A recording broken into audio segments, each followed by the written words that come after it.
kinematics, we study the motion of bodies without considering the forces that cause the motion. Let us first understand what is meant by the position of a body. The position of a body in space is denoted by 3 coordinates: x, y, and z. The path length and displacement of a body depend on how its position changes with time. To specify the position of a body, we use a reference point with respect to a set of axes. The set of axes consists of 3 mutually perpendicular lines labeled as the x, y, and z axes. The point of intersection of these 3 axes is called the origin. The origin is used as the reference point for the body. To specify the position of a body, its x, y, and z coordinates are given with respect to this rectangular coordinate system. A stopwatch is included to complete the frame of reference. When any one or more of the coordinates change with time, the body is said to be in motion with respect to the frame of reference. The motion of a body with respect to the frame of reference could be parallel to the x-axis, parallel to the y-axis, parallel to the z-axis, in the xy plane, in the xz plane,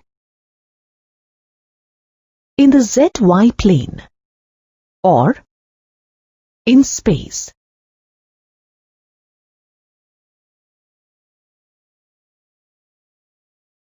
When the coordinates don't change with time, the body is said to be at rest with respect to the frame of reference. Rest and motion are relative terms and are always specified with respect to the frame of reference. A simple example of a car moving on a straight road will make this concept clear. Suppose you take a frame of reference with a fixed point on the road as the origin. We say that the car is moving. However, when you take a person sitting in the car as the origin of the frame of reference, then the driver of the car is at rest, as, in this case, the frame of reference itself is moving along with the car. If the body has one-dimensional motion, then we consider only one axis of reference.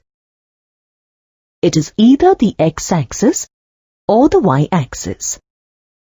This type of motion in a straight line is known as rectilinear motion.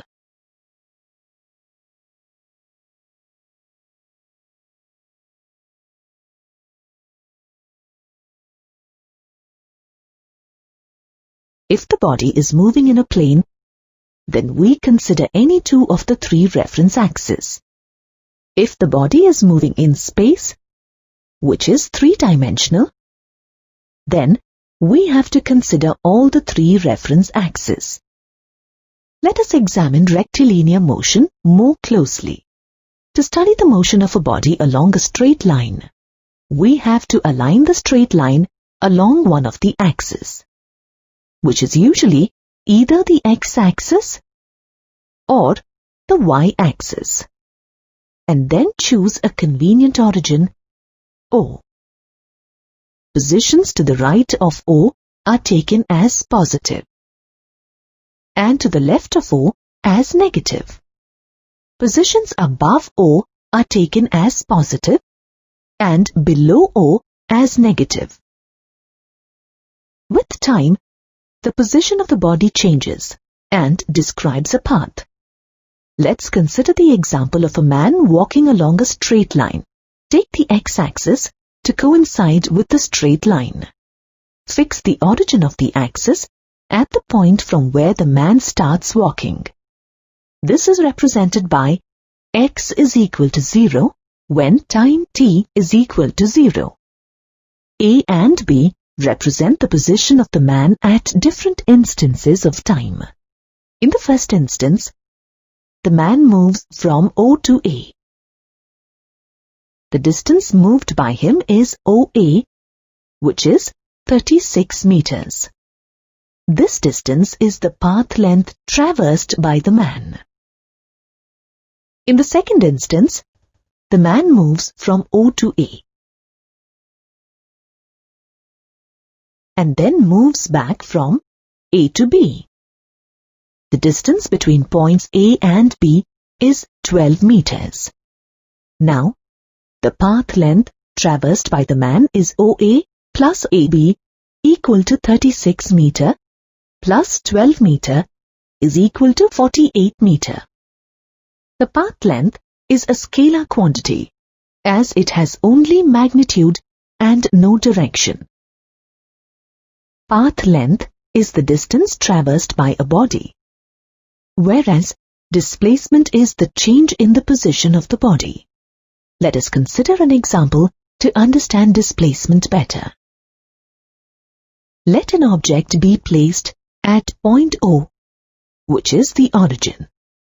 Let x1 and x2 be the positions of an object at time t1 and t2.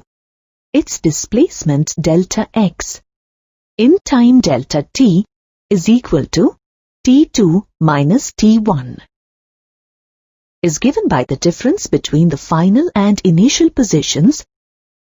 Delta x is equal to x2 minus x1. When x2 is greater than x1, delta x is positive. And when x2 is less than x1, delta x is negative. A positive sign indicates displacement to the right side. A negative sign indicates displacement to the left side. Since displacement has magnitude and direction, it is a vector.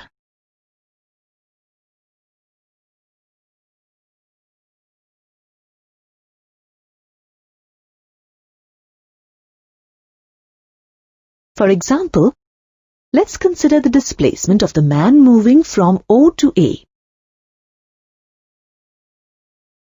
Distance, delta x, is the difference between the initial point and the final point, which is equal to 36 meters.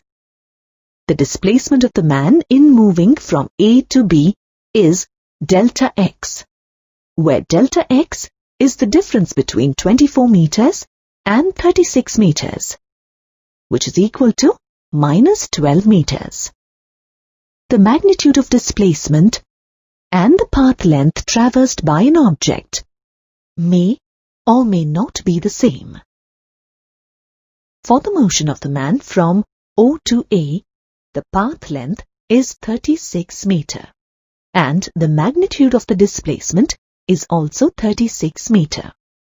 For the motion of the man from O to A and back to B, the path length is 48 meter, whereas the magnitude of the displacement is 24 meter. There may be cases where the displacement of an object may be zero, even though it has moved, but its path length will not be zero. For example, the man starts from O, goes to A, and comes back to O.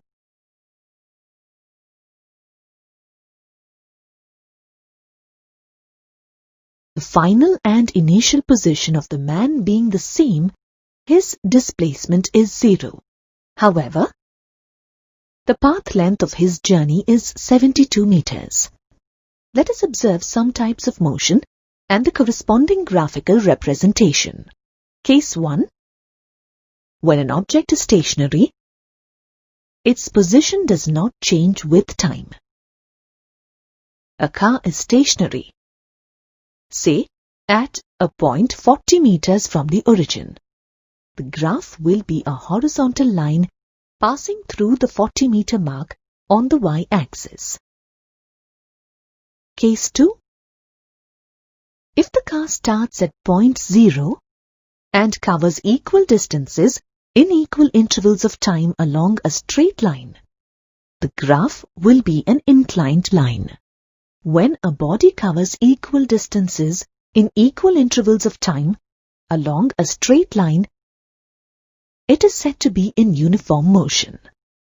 Case 3. If the car starts from the position of rest, picks up speed and moves with uniform speed for some time, later the brakes are applied and its speed gradually decreases, and the car finally comes to rest, this graphical representation shows all the 3 types of motion. That is, acceleration, uniform motion, retardation, and back to rest. Are the words velocity and speed synonymous? Yes, they are in our day-to-day language. However, in science, they are not. Speed is a scalar, whereas velocity is a vector. Speed has only magnitude, whereas velocity has magnitude as well as direction. Speed depends on the magnitude of the path length described by a body and the time taken to describe this path. Velocity, on the other hand, depends on the displacement of a body and the time taken for this displacement. Let's start with average velocity. A body moving in a straight line is said to be in a rectilinear motion. Let's plot an xt graph of this motion. A body starts at the origin and travels through a certain distance x meters in time t seconds. Let us mark 2 points A and B on the graph obtained. Let us study the motion of the body from point A to point B in detail. x1 and x2 are the positions of the body at time t1 and t2 respectively. The displacement delta x is the difference between x2 and x1. The time interval delta t is the difference between t2 and t1. The average velocity is the ratio of the change in position or displacement delta x and the time interval delta t in which the displacement occurs. The SI unit for velocity is meter per second. The velocity of vehicles is generally expressed in kilometers per hour. Let us take the readings from the graph and calculate the average velocity of the body from point A to point B. Delta x is equal to x2 minus x1 is equal to 42 minus 10 is equal to 32 meters. Delta t is equal to t2 minus t1 is equal to 7 minus 3 is equal to 4 seconds. V bar is equal to 32 by 4, which is equal to 8 meters per second. V bar represents the slope of the line joining points A and B. Slope is equal to tan theta is equal to x2 minus x1 by t2 minus t1. If you observe the graph carefully, you will find that the displacement is different in different intervals of time. That is, from the 3rd to the 4th second, from the 4th to the 5th second, and so on. For calculating the average velocity, we take the total displacement and total time elapsed. In other words, it is the average of different velocities obtained at different instants of time. For example, When a car is traveling on a straight road, the velocities at various instances of time, say t1, t2 and t3, are taken as v1, v2 and v3 respectively. Then the average velocity is the average of the three velocities recorded. Let us consider a scenario where a person is traveling from his home to his workplace and back home in his car. The path traversed by him is a straight line. When he goes to work, the displacement of the car is equal in equal intervals of time. Here, the displacement is considered to be in the positive direction. The xt graph, when plotted for this motion, is a straight line passing through the origin and making a positive acute angle theta with the time axis. The car is in a state of rest or at the same position for some time as long as the man is at his workplace. For that time span, we get a straight line parallel to the time axis when plotted on the graph. When the man returns home, the car makes equal displacements in equal intervals of time, in the negative direction. The graph now is a straight line, making a negative slope with the time axis. When the total displacement of the car is considered, it is 0. We know that speed depends on the magnitude of the path length described by a body and the time taken to describe this path. Average speed is the ratio of the total path length and the total time taken for the motion. The unit for average speed is the same as that for average velocity. That is, meters per second or kilometers per hour. When a body moves in a straight line in the same direction throughout its motion, the magnitude of the displacement is equal to the total path length. In such a case, the magnitude of the average velocity is equal to the average speed. Joe travels by a car from his residence to his office, which is 15 kilometers away on a straight road, in 1 hour. We can say that the average velocity of the car is 15 kilometers per hour. Does the speedometer of the car show a reading of 15 kilometers per hour throughout the journey? No.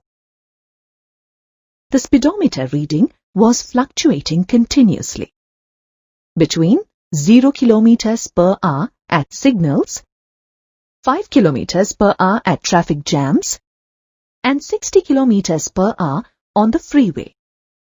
When a body moves in a straight line, the magnitude of its velocity is equal to its speed.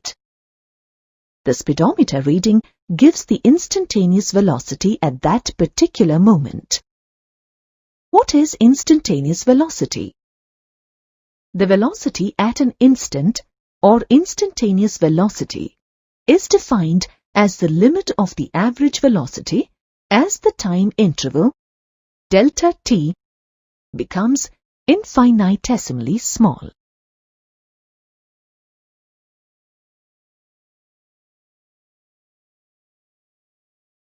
In differential calculus, the right-hand side of this equation is called the derivative of x with respect to t.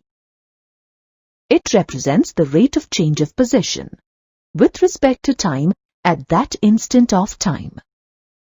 We can obtain the value of instantaneous velocity either from the xt graph or numerically using differential calculus if the relation between x and t is known for the motion. Let's understand how to calculate instantaneous velocity using an xt graph. We first mark a point P on the graph at which the instantaneous velocity of the body has to be found. We mark 2 points P1 and P2 on either side of P. Join points P1 and P2. Find delta T and delta X. When delta T is reduced, we get lines Q1, Q2, etc. On further decreasing the value of delta T, we finally get one line, which is the tangent to the curve at point P. The slope of this tangent represents the instantaneous velocity at point P. Slope is represented by tan theta as shown in the graph. This graphical method of finding the instantaneous velocity at any point is cumbersome. Therefore, we generally use the numerical method using calculus for finding the instantaneous velocity at any point. Let's solve a problem using this numerical method. The position of a particle that moves along a straight line is defined by the relation x is equal to t cube minus 6t square minus 15t plus 40, where x is expressed in meters and t in seconds. What is the instantaneous velocity at t is equal to 0 second and t is equal to 2 seconds? What is the average velocity between t is equal to 2 seconds and t is equal to 4 seconds? Solution. The equations of motion are x is equal to t cube minus 6t square minus 15t plus 40. V is equal to dx by dt is equal to 3t square minus 12t minus 15. Label these equations 1 and 2. At t is equal to 0 seconds, we need to find the value of v.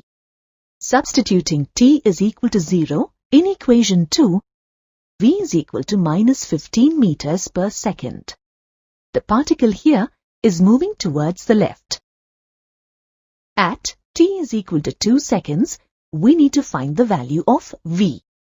Substituting t is equal to 2 in equation 2, v is equal to 3 multiplied by 2 square minus 12 multiplied by 2 minus 15. 12 minus 24 minus 15. Minus 27 meters per second. The particle here is moving towards the left. Average velocity is equal to x4 minus x2 by 4 minus 2. To find x4, we need to substitute t is equal to 4 in equation 1. x4 is equal to 4 cube minus 6 multiplied by 4 square minus 15 multiplied by 4 plus 40 is equal to minus 52 meters. The particle is situated to the left side of the origin. Similarly, to find x2, we need to substitute t is equal to 2 in equation 1. x2 is equal to 2 cube minus 6 multiplied by 2 square minus 15 multiplied by 2 plus 40 is equal to minus 6 meters. The particle is situated to the left side of the origin. Average velocity is equal to x4 minus x2 by 2. Minus 52 minus of minus 6 by 2 is equal to minus 46 by 2, which is equal to minus 23 meters per second. Therefore, the average velocity